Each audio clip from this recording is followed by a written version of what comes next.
Right. ఆది కాండము 26వ అధ్యాయము 12వ వచనము. ఇస్సాకు ఆ దేశమందున్న వాడై విత్తనము వేసి ఆ సంవత్సరము నూరంతలు ఫలము పొందెను. యెహోవా అతనిని ఆశీర్వదించెను గనుక ఆ మనుషుడు గొప్పవాడాయను. అతడు మిక్కిలి గొప్పవాడగు వరకు క్రమక్రమముగా అభివృద్ధి పొందుచు వచ్చెను.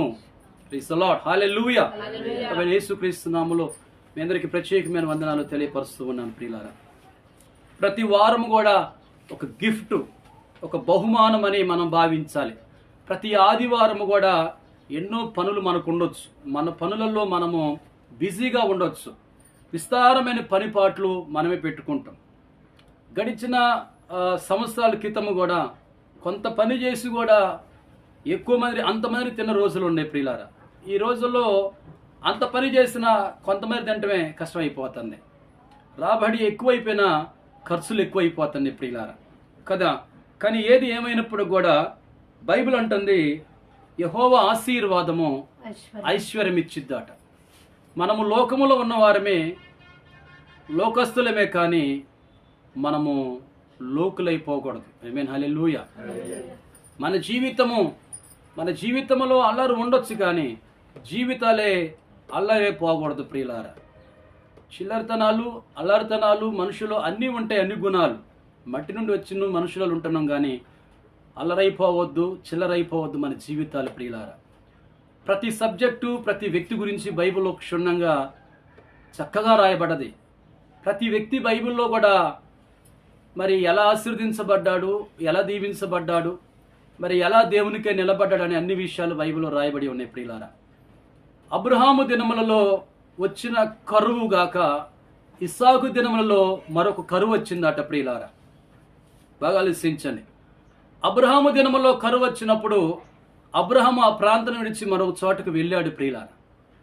అబ్రహాము చనిపోయినాకల ఇస్సాకును కూడా దేవుడు ఏర్పాటు చేసుకున్నాడు. అబ్రహామును బట్టి అబ్రహాము కాలములో కూడా కరువు వచ్చినప్పుడు, ఇస్సాకు కాలములో కరువు వచ్చినప్పుడు అబ్రహాము కాలంలో వచ్చినట్టు ఇస్సాకు ఆ ప్రాంతాన్ని విడిచి వెళ్ళిపోలేదు ప్రియులారా. ఆ దేశంలో కరువు వచ్చినప్పుడు ఇస్సాకు ఏం చేశాడంటే రాజైన అబీమెలెకు దగ్గరికి వెళ్ళాడట.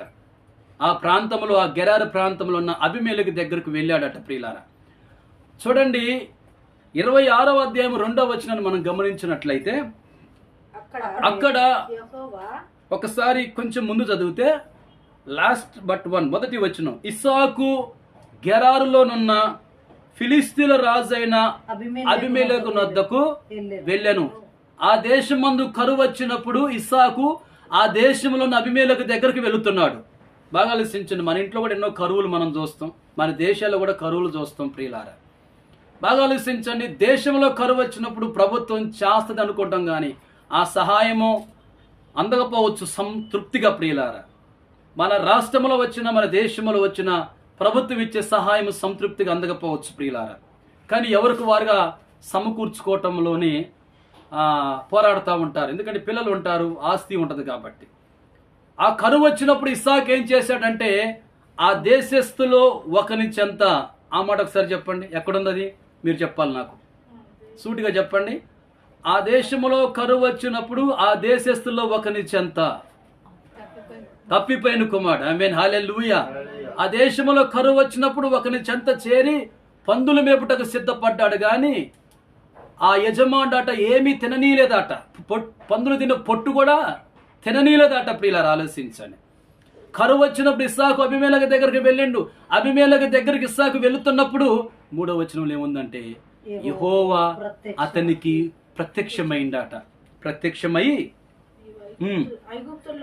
నీవు ఐగుప్తులోనికి వెళ్ళక నేను నీతో చెప్పు దేశమందు నివసించుము. 3వ వచనం, ఈ దేశమందు పరవాసివై ఉండుము, నేను నీకు తోడై ఉండి నిన్ను ఆశీర్వదించేదను. ఆమేన్. హల్లెలూయా. దేవుని స్తోత్రం చెప్పండి. గమనించండి ఈ మాటలు ప్రియులారా. ఒక క్రైస్తవుడైనప్పుడు నీకు నీ దేవునికే ఉండాలి. ఏదైనా సరే, పొత్తైనా, విడిపోవటమైనా, ఎదురాటమైనా, పోరాటమైనా, ఏదైనా ఓడిపోవాలన్నా నువ్వు నీ దేవుడి దగ్గరే, గెలవాలన్నా నీ దేవుని దగ్గరే. ఆరాటమైనా పోరాటమైనా ఏదైనా సరే దేవుని కాడే. ఒక యాకోబు అన్న తండ్రి విషయమే ఆ విధంగా మోసగించినట్టుగా ప్రజలు అనుకున్నట్టుగా జరిగి ఎక్కడికో వెళ్ళిపోయి మళ్ళీ తిరిగి వచ్చే ప్రయాణంలోని దేవునితోనే పెట్టుకున్నాడు కానీ ఎవరితో పెట్టుకోలేదు ప్రియులారా. ఒక మనిషి దేవుని దగ్గర పోరాడిండు కానీ ఎవరి దగ్గర పోరాడలేదు ప్రియులారా. నువ్వు ఓడిపోతున్నప్పుడు దేవుని దగ్గర పోరాడాలి, నువ్వు గెలిచినప్పుడు దేవుని దగ్గరే పోరాడాలి, నువ్వు కృతజ్ఞతస్తులు చెల్లిస్తున్నప్పుడు దేవునికే చెల్లించాలి. మనిషి జీవితం ఏపాటిది? అంతసేపు కనబడి అంతలో మాయమైపోయి జీవితం ఎప్పుడు కూడా దేవునికి కృతజ్ఞతస్తులు ఎప్పుడు చెల్లిస్తూనే ఉండాలి ప్రియులారా. ఆమేన్, హల్లెలూయా. దేవుడు ప్రత్యక్షమై ఏమన్నాడు? ఒకటే అన్నాడండి, సింపుల్గా చెప్పాలంటే నేను నీకు తోడై ఉంటాను అన్నాడు. ఆమేన్, హల్లెలూయా. నేను నీకు తోడై ఉంటానంటే నిన్ను విడిచిపెడతానని అర్థం కాదు ప్రియుల. అర్ధాంతరంగంగా నట్టిన సముద్రములు విడిచిపెట్టే వాళ్ళు ఉన్నారు, జాగ్రత్త ప్రియులారా.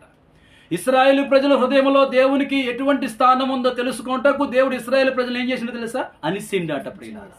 ఇద్దరు బాగా స్నేహితులుగా ఉంటే వారిని విడిపెద్దామని అందరూ ట్రై చేస్తారు కానీ ఇద్దరికి మధ్యలో వాగ్వాదం కలిగి ఒకరినొకరు అనసపడ్డప్పుడు ఒకరి చేత ఒకడు అప్పుడు తెలిసిద్ది నిజమైన స్నేహం ఏంటో, వీడు నిజంగా ప్రేమిస్తున్నాడో లేదో తెలిసిద్ది.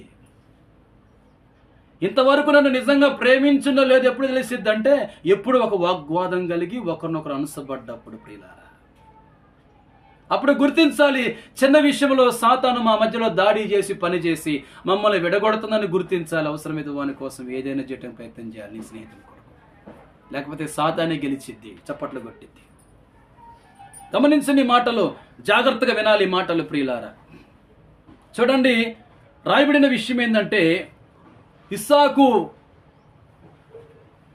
గొర్రెల ఆస్తియు, ఎడ్ల ఆస్తియు, పనివారు, భూమి ఇవన్నీ కలిగి ఎలా ఉన్నాడు అంటే 12వ వచనములో ఆ దేశంలో కరువు వచ్చినప్పుడు ఇస్సాకు ఆ దేశం మందున్న వాడై విత్తనము వేసి ఆ సంవత్సరమున 100 అంతలు ఫలము పొందెను. యెహోవా అతని ఆశీర్వదించను గనుక ఆ మనుషుడు గొప్పవాడాయను. ఆమేన్, హల్లెలూయా. ప్రతి విధముగా ప్రతిదీ కూడా క్షుణ్ణంగా రాయబడదే. దేవుడు ఆశీర్వదించాడు కాబట్టి గొప్పవాడైపోయిండు. మానవ జీవితంలో మనం కూడా గొప్పవాళ్ళం అయ్యామంటే దేవుడు ఆశీర్వదించిందని మనం చెప్పాలి ప్రియుల. ఒక పని మొదలు పెట్టేటప్పుడు, ఒక పని కొరకు వెళ్ళేటప్పుడు దేవుడు మనకు నూతనమైన వస్త్రాలు ఇచ్చినప్పుడు, నూతనమైన వస్తువులు మన ఇంటికి వచ్చినప్పుడు, నూతనమైన గృహం మనం కట్టుకుంటున్నప్పుడు, నూతనమైన పని ప్రారంభిస్తున్నప్పుడు, నూతనంగా లేకపోతే మనం ఆ దినమున ప్రారంభంగా ఉద్యోగానికి వెళ్తున్నప్పుడు ప్రియులారా గమనించండి, దేవుడే తోడుగుంటాడు కాబట్టి దేవుని కృతజ్ఞతలు తెలియజేస్తూ ఆ దినాన్ని ప్రారంభిస్తూ పని కొరకు ముందుకెళ్ళాలి. అక్కడ దేవుడు గొప్ప ఆశీర్వాదం మనకిస్తాడు ప్రియులారా. దేవుని సన్నిధిలో కూడా మనం ప్రార్థన చేసి ఇతరులకు బోధించడానికి వెళ్తున్నాను ప్రభువా. తిమోతితో పౌలు గారు మాట్లాడతాడు కదా, నైపుణ్యత కలిగి ఉండుము, నిన్ను నువ్వు బోధించుకో, నీ బోధ విషయంలో నువ్వు జాగ్రత్తగా ఉండుము, సన్నద్ధువై ప్రతి సత్కారమునకు పరిపూర్ణంగా సిద్ధపడని చెప్తా ఉంటాడు ప్రియులారా. మన సొంత జ్ఞానంతో పోతే గెలవలేం కానీ సొంత ఆలోచనల ప్రకారం ఏదో చెప్దాం అనుకుంటాం. ఇస్సాకు జీవితమే మనం ఆలోచిస్తే, క్షుణ్ణంగా ఆలోచిస్తే ఆ దేశంలో కరువు వచ్చింది కానీ ఇస్సాకు కరువు రాలే. ఆమేన్, హల్లెలూయా.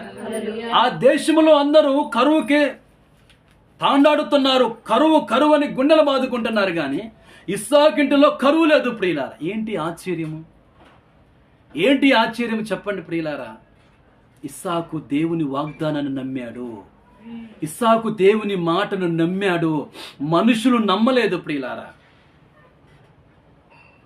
దేవుడు ఏం చేశాడో తెలుసా? క్రమక్రమముగా అభివృద్ధి పరిచెను అనుంది అక్కడ.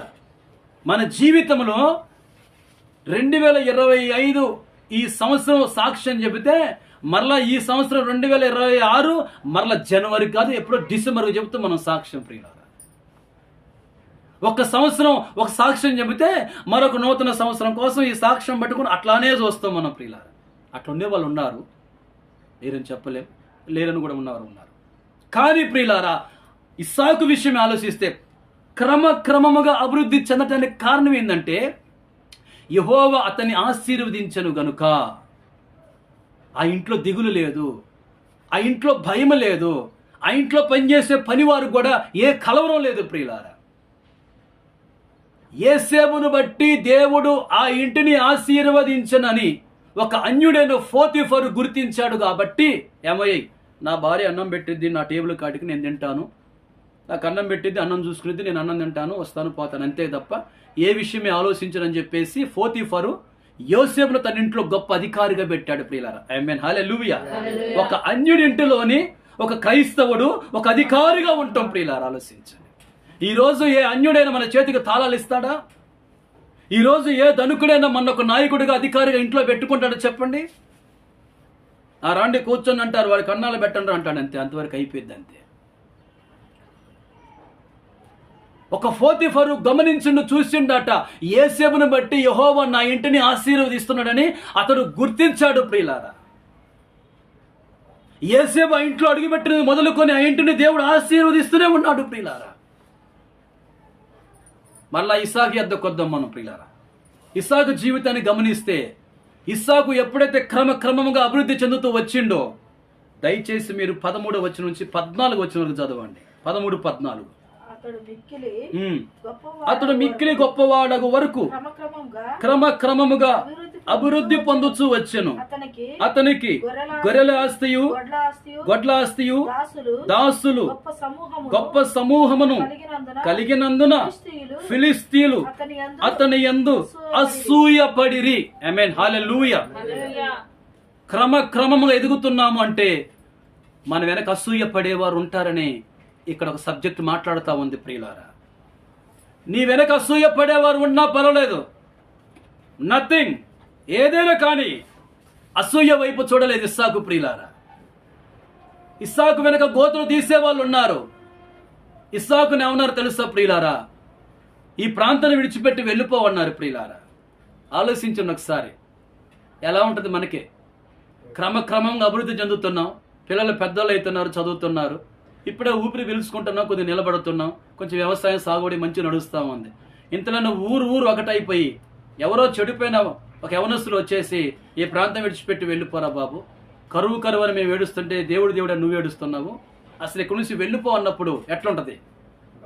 ఒక ఊరు మనని నెట్టివేసినప్పుడు, ఒక ప్రజలు మన కాదన్నప్పుడు, మన నీతి మన సమాధానము ప్రజల మధ్యలో మనకు అది వ్యతిరేకంగా, వాళ్ళు మన వ్యతిరేకంగా చూసి వారలేనితనంగా ఉన్నప్పుడు, ఆ ఊరి పెద్దలు కూడా మనని సహించలేని స్థితిలో ఉన్నప్పుడు, మన ప్రాంతాన్ని విడిచి వెళ్ళిపోతున్నప్పుడు ప్రియులారా, మనం పండించిన పంట విషయంలో, గొర్రెల ఇడ్లు విషయంలో, ఆస్తి విషయంలో, పిల్లల విషయంలో అందరిని చేతులు పట్టుకొని వెళ్తున్నప్పుడు గుండెలు పగిలిపోతా ఉంటే ప్రియులారా, ఏంది ఈ ఊరికే మనం నచ్చలేదా? ఈ ప్రజలకే మనం అంత చెడైపోయామా? ఎవరికి కూడా మనం ఏం చెడు చేయలేదే, ఎవరికి మనం నష్టం చేయలేదే, ఎవరిది మనం దోచుకోలేదే, ఎక్కడ అన్యాయంగా మనం ఏం చేయలేదే అని చెప్పేసి ఎంతో దుఃఖం అనిపించింది ప్రియులారా. కానీ బాగా ఆలోచించండి, ఫిలిస్తీయులు ఇస్సాకును కుయుక్తి కలిగిన ధనికుడని పరదేశాన్ని చూచి ఆ దేశం విడిచి వెళ్ళిపోవాలంటే ఇస్సాకు దాన్ని అంగీకరించిండట ప్రియులారా. ఆమేన్, దేవునికి మహిమ కలుగునుగా. ఇస్సాకు అనుకున్నాడు వీరి దగ్గర చాలా అసూయ ఉందని గుర్తించాడు ప్రియులారా. ఆలోచించండి, ఇస్సాకు అంగీకరించి దగ్గరలో గెరారు లోయకు వెళ్ళిపోయి అక్కడ నివాసం ఏర్పాటు చేసుకున్నాడట ప్రియులారా. మనం ఓర్చుకోలేని వారి మధ్య ఎంతకాలం మనం ఉంటాం? మనం సహించలేని వారి మధ్య ప్రేమను ఎంతకాలం పంచుతాం ప్రియులారా? మనమే వరకు బరువు అయిపోయినప్పుడు, మన ప్రేమే వరకు బరువు అయిపోయినప్పుడు, మన మంచే వారికి చెడుగా అయిపోయినప్పుడు ఎంతకాలం ఉంటాం అని చెప్పేసి. కానీ దేవుడు చెప్పిండు ఇక్కడ ఉండమని చెప్పిండు 2-3 వచనంలోని. అయినప్పుడు కూడా ఎక్కడికో వెళ్ళిపోకుండా దగ్గరలో ఉన్న గెరారు లోయలోకి వెళ్ళిపోయిందట ప్రియులారా. అక్కడ పని ప్రారంభం చేసిండట. ఆ కరువు దినాలలో విత్తనం వేసి ఇస్సాకు సాగుబడి చేస్తూ ఉన్నాడు ప్రియులారా. ఆలోచించండి, నీళ్లు కావాలి, అక్కడేమున్నవి?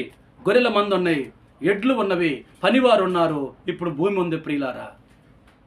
ఒక దినాన 21వ అధ్యాయంలో తన తండ్రి అబ్రహాము కూడా బావిలు త్రవ్వించాడు.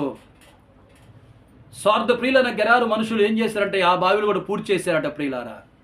అభిమేలెకు అదే రాజు యొద్దకు వెళ్ళిపోయి, మీ పిల్లలు ఎలా చేశారా అంటే, మా పిల్లలు ఎలా చేశారన్న సంగతి నాకు ఇంతవరకు తెలియదు, నువ్వు చెప్పే వరకు కూడా నాకు తెలియదు అని చెప్పేసి అంటారు. అక్కడ ఒకవేళ మళ్ళా ఏమైనా వివాదం కలిగిద్దామని చెప్పేసి పెంటి పిల్లలు ఒక 4-5-7 తీసుకొచ్చేసి అభిమేలెకు రాజు వైపు కొన్ని, అబ్రహాము వైపు కొన్ని పెట్టి అభిమేలెకుతో అబ్రహాము ప్రమాణం చేయించుకుంటాడు, మళ్ళా శత్రువు రావద్దని ప్రియులారా. ఆలోచించను ఒకసారి. అయితే ఏం జరుగుతుందంటే అబ్రహాము ఏ బావిలో అయితే త్రవించాడో, అబ్రహాము ఏ బావిలు త్రవిస్తే, ఏ బావిలో అయితే పోడ్చబడ్డాయో ప్రియులారా, ఇస్సాకు తిరిగి అదే బావిలు మరలా త్రవ్వటం ప్రారంభం చేశాడు. దేవునికి మహిమ కలుగునుగాక. ఈ ప్రజలు ఎటువంటి వారు చెప్పండి? అసూయ కలిగిన వారు. ఇస్సాకు యొద్దకొచ్చి ప్రియులారా, పనివారు కష్టపడి ఏ బావి వెత్తవారు ప్రియులారా, అదే బావి మరలా మట్టితో పూడ్చేస్తా ఉన్నారట ప్రియులారా. ఇస్సాకుకి గుండెలు పగిలిపోతాయి ప్రియులారా. ఆలోచించండి ఒకసారి. నువ్వు కష్టపడి రాత్రి జాములను చూడకుండా నీ ఇంటి వారిని పెట్టుకొని ప్రియులారా, నీ రక్త సంబంధం పిలుచుకొని నీ ఇంట్లో నీళ్లు లేవని చెప్పేసి ప్రియులు, నీ అన్నలో తమ్ముళ్ళలో వచ్చేసి నా చెల్లె బాధపడుతుందని వచ్చి నీ ఇంట్లో పొడికి తీసి ఒక మంచి బావి తవ్వి నీళ్ళ ఓట వచ్చేంతకు శ్రమపడి ఒక వారం రోజులు నీ దగ్గర ఉండి తినక ఉండి బావి ఏర్పాటు చేసి చెల్ల జాగ్రత్తని తిరిగి వెళ్ళిపోతుంటే నీకు తెలియకుండా రాత్రికి రాత్రి శత్రువులు వచ్చి ఆ బావిని అదే మట్టితో పూర్తి చేసి తట్టున్నదే. ఎంత దుఃఖం ఉండదు ఆలోచించండి ప్రియులారా. గుండెల నిండా దుఃఖం ఉంది ఇస్సాకు ప్రియులారా. పనివారిని పిలిచి అయ్యా బావిలు పూర్తి చేశారా అంటే మరలా వచ్చి ఇంకో బావి తవ్వారట. పంచాయతీ పెట్టి నలుగురిలో వెళితే ఏమంటారు తెలుసా? ఆ మనుషులు మంచోళ్ళు కాదండి ఇస్సాకు గారు, ఏం చేద్దాం ఇంకో బావి తోలుకోనని చెప్పి లోకం అంతే అంటది ప్రియులారా. వారు దాకు బాటం ఎందుకని చెప్పేసి మరొక బావి తవ్వించే తన తండ్రి తవ్విన బావిలే, పోడ్చబడిన బావిలే మళ్ళా తవ్వించాడు ప్రియులారా. త్రవ్వితే అలా నీళ్లు పడ్డాయి ప్రియులారా. ఎంతో సంతోషించారు. శత్రువులు మరలా వచ్చి ఓర్చుకోలేక ఆ బావిని కూడా పూడ్చేశారట ప్రియులారా. కొందరు మన పిల్లలు ఎదుగుదల, దేవుడిచ్చే ఆశీర్వాదం చూసి ఓర్చుకోలేని ప్రజలు ఉన్నారు లోకంలో ప్రియులారా. ఆలోచించారు. ఇస్సాకు ఎవరి మీద కొట్రా దాల్లేదు, ఎవరి మీద కూడా అది రంపాలు, ఎవరి మీద పళ్ళు కొరకలేదు కానీ ప్రియులారా ఇంకొక బావి త్రవ్వుకున్నాడు. అబ్రహాం ఏ పేరైతే పెట్టారో అదే పేరు సిత్నా అని మరొక పేరు పెట్టారు. రాత్రికి రాత్రి పగులు వచ్చేసి ఆ బావిని కూడా పూర్తి చేశారట ప్రియులారా. ఇంకా దుఃఖం ఎక్కువైపోయింది ప్రియుల. ఆలోచించాను. 2 బావిలు అయిపోయిన తర్వాత ఇస్సాకు మరలా ఓపిక తెచ్చుకుని దేవుని వాగ్దానాన్ని బట్టి 3వ బావి కూడా త్రవ్వించాడు ప్రియులారా. అప్పుడు దేవుడు జలలు కలిగిన ఓటనిచ్చాడు. ఆమేన్, హల్లెలూయా. జలలు గల ఊటలు ఇస్సాకునకు ఇచ్చినావు, ఊహలు నాదు ఊటలు, నా యేసు రాజా నీలోనే ఉన్నవి,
గమనించండి ప్రియులారా.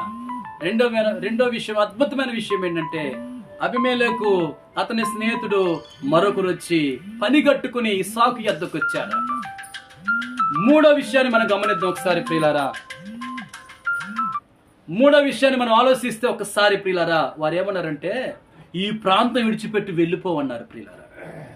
మరొకసారి గుర్తు చేస్తున్నాను, ఈ ప్రాంతం విడిచిపెట్టి వెళ్ళిపోవన్నారు. బాగా ఆలోచించండి ప్రియులారా. అంటే ఇస్సాకు వచ్చిన దినం మొదలుకొని ఇస్సాకు ఆ ప్రాంతం విడిచిపెట్టి వెళ్ళేంత వరకు ప్రజల దృష్టిలో ఏంటంటే వీడు మనవాడు కాడు, వీడు పరదేశి, మనవాడు కాడు, ఈ ఊర్లో పుట్టినవాడు కాదు అన్నట్టుగా చూశాడు ప్రియులారా. ఎప్పుడైనా అనుకోక విధంగా ఒకవేళ ఇస్సాకే చనిపోతే ప్రియులారా, వారు ఏమంటారు తెలుసా? ఇక్కడ ఉంచుతారో తీసుకెళ్తారో, మనూరుడు కాదు అని కూడా అనుకునే వాళ్ళు ఉంటారు ప్రియులారా. కానీ ఇస్సాకు గెరారు ప్రజలను నమ్ముకోలేదు.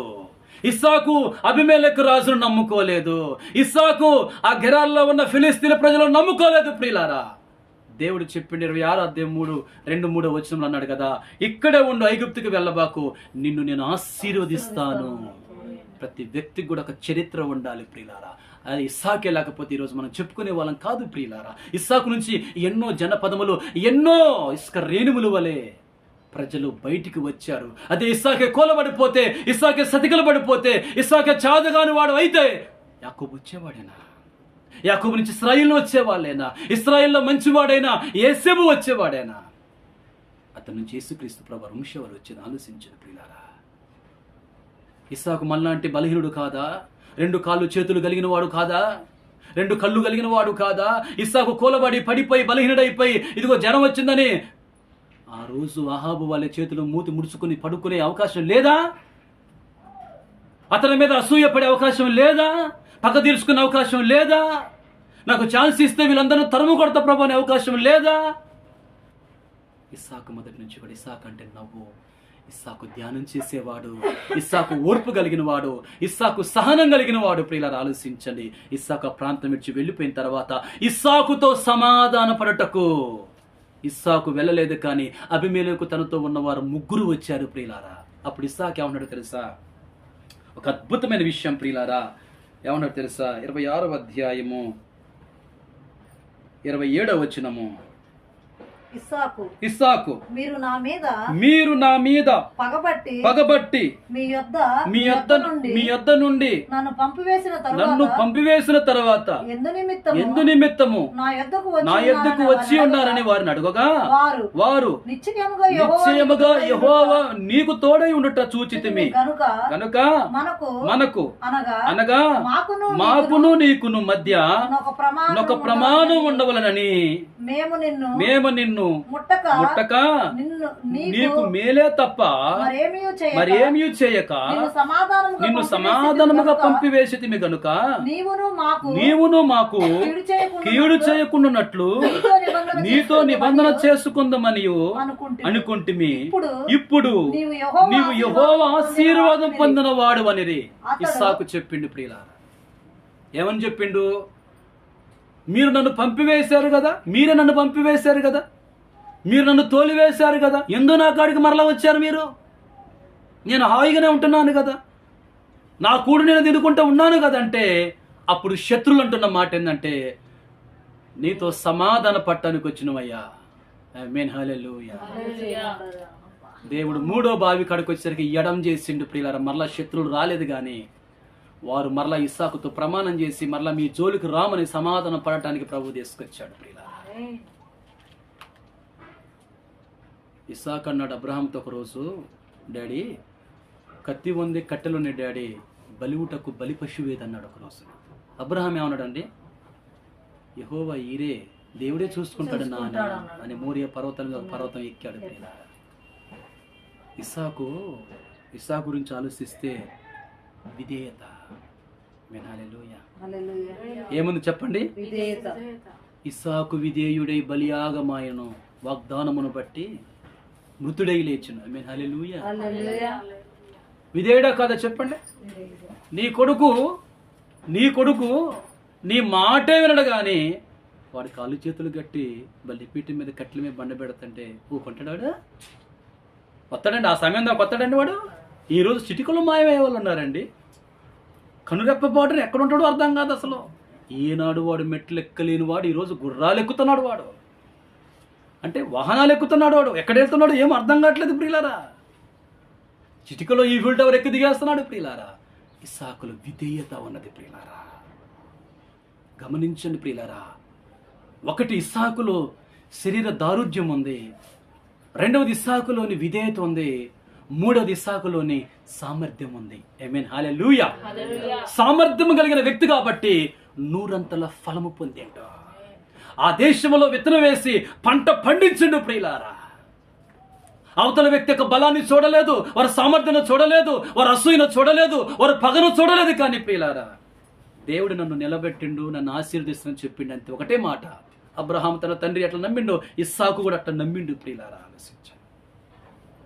ఫిలిస్తీన్లు ఇస్సాకును యుక్తిగల ధనికుడైన పరదేశను చూసి తమ దేశం నుండి వెళ్ళిపోవాలని కోరారు. ప్రియులారా, ఇస్సాకు అంగీకరించి దగ్గరలోని గెరారు లోయకు వెళ్ళి ఆ ప్రాంతంలో నివసించాడు. ప్రియులారా, ఒకటే అనుకున్నాడు కదా, మూర్ఖులైన ఒక్కరు జన్మ నుంచి వేరే ఉండనని దేవుడు వాక్యం సెలవిచ్చింది. సాక్షాత్ అదే మాట ఇస్సాకు జీవితంలో నెరవేరింది. దేవుని స్తోత్రం కలుగును. నీ ప్రేమ అంటే ఇష్టం లేదు, నీ మంచితనం ఇష్టం లేదు, నీ కష్టం అర్థం కావట్లేదు, నీ మంచితనం అర్థం కావట్లేదు, నీ శాఖలు అర్థం కావట్లేదు. వారికి అసలు మంచితనానికి చోటు లేదు అక్కడ. ప్రియులారా, నేను ఎక్కడికో వెళ్ళిపోవట్లే కదా, ప్రక్కనకి అనుకున్నాడు. ప్రియులారా, ఇస్సాకు ఆలోచించని మాటలు. ప్రియులారా, ఆలోచించండి. ప్రియులారా, కలహ బుద్ధి గల ఫిలిస్తీన్లు మొదటిగా వచ్చారు, ఒక బావిని పూడ్చివేశారు. పర్వాలేదు అనుకున్నాడు. రెండో బావిని పూడ్చాడు. మొదటి బావి విషయమే ఆలోచిస్తే అక్కడ ఏషేకు అంటే జగడం కలిగిందట. ఇస్సాకు వాళ్ళకి జగడాలు పెట్టుకున్నారట. ప్రియులారా, వారి ఇంట్లో ఉండకపోయినా, ఉరుపు పప్పు తినకపోయినా, వారి ఇంట్లో ఫ్రీగా ఉండకపోయినా కానీ ఇటువంటి వారు ఉంటారు. ప్రియులారా, మా రెంట్ కట్టరు అనే వాళ్ళు ఉంటారు. మేము ఇంట్లో ఉంటున్నాం, మా ఇంట్లో ఉండకపోయినా మాకు రెంట్ కట్టు అనే వాళ్ళు ఉంటారు. జగడం ఇది. రెండో బావి కాడికి వచ్చాడు. ప్రియులారా, రెండో బావిని పూర్తి చేశారు. ప్రియులారా, గమనించండి. ప్రియులారా, రెండో బావికి ఇదిగో సిత్నా అంటే విరోధము. ఎప్పుడు విరోధమే, ఎప్పుడు విరోధమే. ప్రియులారా, మూడో బావి కాడికి వచ్చేసరికి దేవుడు ఏం చేసిందంటే ఇదిగో ఎడం చేసిందట. ప్రియులారా, ఆమేన్, హల్లెలూయా. చివరికి మరో బావి విషయమై జగడం లేదు గనుక సంతోషించి దానికి రహెబోతు అని పేరు పెట్టిండట. ప్రియులారా, తన తండ్రి పెట్టిన పేర్లే పెట్టాడు. ప్రియులారా, కరువు పరిస్థితుల్లో సైతం ఇస్సాకు ఇంత సమృద్ధిగా దీవించబడటానికి కారణం దేవుడే. దేవునికి స్తోత్రం కలుగును. అంటే కరువులు రావండి? క్రైస్తవులు కరువులు రావా? చెప్పండి అండి. గొడవలు రావా? తిట్టుకోవటం, కొట్టుకోవటం, చీల్చుకోవటం, నేను రక్కేత్తనే, నేను కుక్కేత్తనే, నేను తొక్కేత్తనే రావండి అన్ని? గమనించండి, గమనించండి ప్రియులారా. ఇదిగో పరిస్థితులు మారిన ఆయన మారడు. ప్రియులారా, పైగా ఆ పరిస్థితులను అనుమతించేది కూడా దేవుడే. ఏదో కొనలో నువ్వు కొంచెం అంటే ఈ హైట్ కావటం కాదు, నాలాగా హైట్, ఈ హైట్ కాదు. ఒక హైట్ అంటే ఒక స్థానంలో ఉండటానికి ఇవన్నీ మెట్లు. లేకపోతే ఒక స్థానానికి వెళ్ళిపోయినావు అనుకో, నువ్వు ఒక స్థానానికి వెళ్ళిపోయి కూడా నువ్వు మళ్ళీ ఈ ఈ ఈ కొట్లాట్లు ఈ కొట్టుడు కూడా ఎట్టుంటది. ఒకరోజు రేవంత్ రెడ్డి అంటే ఎవరో తెలియదండి, ఇప్పుడు సీఎం అయిపోయాడు. మరి ఇక ఇప్పుడు సీఎం కాకముందు ఎట్టగొట్టిండు, ఇప్పుడు అట్టగొట్టినాడు ఎట్టంటది మీరు చెప్పండి. ఆ స్థానానికి, ఆ కొట్టుడికి విలువ ఉండదు అట.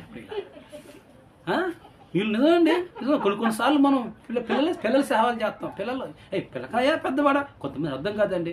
పిల్లలు అర్థం కాదు, పెద్దోళ్ళు అర్థం కాదు. ప్రియులారా, ఏం చేస్తుందో అర్థం కాదు. ప్రియులారా, బహుమత పడుకుంటే తింటారు, పచ్చడి వేసుకుని కూర వేసుకుంటారు, అతడి పెరగదు, బుర్ర పెరగదు వాళ్ళకి. ప్రియులారా, ఆలోచించండి. ఇస్సాకు జీవితంలో ఎలా ఉన్నాడంటే ఇస్సాకు ఆశీర్వాదాలకు వారసుడుగా ఉన్నాడు. ఎందుకంటే వాగ్దత్త పుత్రుడు. ఆమేన్, హల్లెలూయా. ఆశీర్వదించే దేవుడు అండి, మనుషులు కాదు. ప్రియులారా, దేవుడు ఒక స్థావరంలో నిన్ను పెడుతున్నాడంటే ఇవన్నీ నీకు ఒక మెట్లు గుర్తించుకోవాలి. దీని విషయమే నువ్వు చిరాకుబడి నీ బట్టలు చించుకోని అవసరం లేదు. దీని విషయమే అన్న నీళ్ళు మానేసి ఉపవాసం ఉండని అవసరం లేదు. ఇతరులను కలవరబెట్టని అవసరం లేదు. ప్రియులారా, ఇస్సాకు ఎవరికి కలవరింపులకు గురి కాలేదు. ప్రియులారా, ఆలోచించండి. ప్రియులారా, ఇస్సాకు కర్తగా ఉన్నాడు. కర్త అంటే తెలుసా మీకు? కొంతమంది దేవుణ్ణి నమ్ముకుంటారు కానీ ఏడుంటారు అర్థం కాదు, ఏడిపోతారు అర్థం కాదు. వారికంటే ఒక యజమానుడు, యజమానుడికి జప్పురు, రారు, పోరు, ఎందుకు తింటారో అర్థం కాదు, ఎందుకు తినరో అర్థం కాదు, ఎందుకు తినరో అర్థం కాదు, ఎందుకు ఉపవాసం ఉంటారో అర్థం కాదు, అసలు అడిగిపోతారో అర్థం కాదు. చిట్టుకనేసరికి ఏడు మాయమే ఆడది వెళ్తారు, చిట్టుకనేసరికి మరి ఆళ్ళ మాయ, ఇది ఆధార్ కార్డు మాయం అర్థం కావట్లే, ఎవరు మాయం అర్థం కావట్లేదు. ప్రియులారా, ఇస్సాకు జీవితంలో దేవునికి ఒక అటెండెన్స్గా ఉన్నాడు. దేవునికి మహిమ కలుగునుగా. ఒకసారి హాస్టల్లో వాళ్ళు అన్నారు కదా, ఏందన్నా 1 yearలో ఒకటే ఉంది ఏందన్న ఆబ్సెంట్ అంటే, ఏముంది ఏదైనా హాస్టల్ చదవటం అని చెప్పారు. ఒక్కటే ఉంది. 365 daysలో వాళ్ళ సెలవులు మొత్తం హాజరు అయితే ఒక్కటి ఉంది ఆబ్సెంట్ నాది. ఒకటి నేర్చుకున్న, స్కూల్ పాఠం నేర్చుకున్నదే చదువు తర్వాత. కానీ ఆ తర్వాత అదే వచ్చింది చదువు. అసలు స్కూల్ పాఠం రాకపోతే వచ్చిందండి. అందుకని మొదటిగా చర్చి పాఠం నేర్చుకుంటే దేవుడు వేస్తాడు. ఆమేన్, హల్లెలూయా. అది రాకపోతే ఇంటికాడ ఉంటే నేను తాలింపులే లేదు, పప్పు మొత్తం చేసుకుని పప్పు తింటమే. మరి ఆదరాన్ని మమ్మీ అన్నా కానీ ఇదే బాగుంది మమ్మీ అని. గమనించండి ప్రియులారా, ఇస్సాకు జీవితంలో మనం నేర్చుకునే ఏంటంటే, కరువు పరిస్థితుల్లో సైతము ఇస్సాకు ఎంత సమృద్ధిగా ఉన్నాడు, దీవించబడ్డాడంటే అది దేవుడే కారణం అని చెప్పగలుగుతాడు. దేవుడు ఎల్లప్పుడూ సమృద్ధికి కర్త. ఐ మీన్ హల్లెలూయా. మరి ఏంటి పాస్టర్ గారు, కొత్త సంవత్సరంలో కూడా ఇట్నే ఉంది ఏంది పాస్టర్ గారు మీరు అనుకోవచ్చు. దేవుడు వీటిని కూడా అనుమతిస్తాడండి. ఒక్కసారి అయితే సరిపోయిద్దా చెప్పండి. ఇప్పుడు బంగారాన్ని ఒకసారి కొలువులో పెట్టారు. బంగారాన్ని దాన్ని ఎలా వేడి చేయాలో తెలియని వాడికి వేడి చేస్తే కొంచెం గరిగిద్ది, కొంచెం మెరుగైద్ది, కొంచెం మెరుగు కాదు. సరిగా వచ్చినప్పుడు మంచిగా గరిగిస్తాడు. మన జీవితంలో కూడా ఆ బంగారం తీసుకొచ్చి వేసుకుంటామండి. కొన్ని దినాలు మళ్ళీ దాన్ని రీమోడలింగ్ చేయాలో ఇదని చేయాలంటే ఏం చేతులు మళ్ళీ దాన్ని కర్రబెట్టడం, వేడి చేయటం ఏదో ఒకటి. లోకంలో ఇప్పుడు అన్నిటికంటే బంగారానికి బాగా విలువ ఉందండి. మరి దాన్ని ఎందుకు వేడి చేయాలండి? సంఘంలో నీకు చాలా విలువ ఉందండి, నిన్ను ఎందుకు వేడి చేయాలి? ఎందుకు వేడి చేయాలి చెప్పండి. ఇక నువ్వు ఎప్పుడు పాతికలు పోవా ఏంటి? ఓ పెద్ద 40 రూపాయల మీద సబ్బు పెట్టి కొంటేనే తల కొత్తవా ఏంటి? 40 అయినా, 40 అయినా, 50 అయినా, 60 అయినా నువ్వు కొలిములో పెట్టబడాలి. నీకు అనుకూలమైన పరిస్థితులు కూడా రావాలి, అననుకూలతల పరిస్థితుల్లో కూడా నువ్వు నడవాలి, కరువులు కూడా నడవాలి, నీ డొక్కలో నొప్పి రావాలి, కడుపులో గడ్డ కావాలి, కాళ్ళలో సమస్య రావాలి. ఇవన్నీ స్టెప్స్ అన్నమాట మానవ జీవితంలో. I mean hallelujah.